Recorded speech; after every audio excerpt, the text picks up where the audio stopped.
This interpretation has two serious problems. The first is the complete lack of any evidence that the word apostasia can mean the rapture. And the second is that such an interpretation would mean that Paul is making a nonsensical and utterly useless point in this passage. Pre-tribulationists claim that the apostasia can mean the rapture because the word is sometimes translated in early English Bibles like the Tyndale and Geneva Bibles as the English word depart. They would say that if the word can mean depart in English, it might also be a reference to the rapture, where believers will depart the earth. The problem is that the word is never used that way.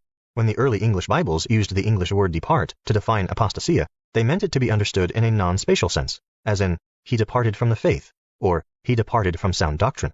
The word is never used to describe physical departure as in, he departed from his house, or as in our case, he departed from the earth. It always means a non-physical departure, such as, for example, a political rebellion or an apostasy from the faith.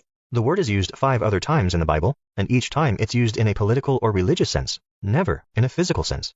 Even if you expanded your search to include all of the secular writings in Koine Greek, you wouldn't find the word used in a spatial or physical sense. Show me a historical reference where this word is used that way.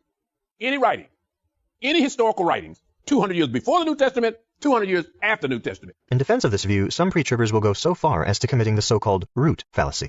What they will do is say that the root for apostasia, which is probably the Greek word aphistemi, can mean a physical departure. This method of interpretation is universally rejected by Greek scholars because it's not a reliable way to determine the definition of words. To give you an example from English, the root word for nice in Latin actually means to be ignorant, but no one thinks that the sentence, John is nice, has anything to do with John being ignorant.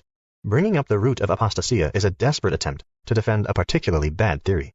The second reason this argument makes no sense is that if the word apostasia means the rapture, then Paul's argument to the Thessalonians is essentially that the rapture can't happen until the rapture happens.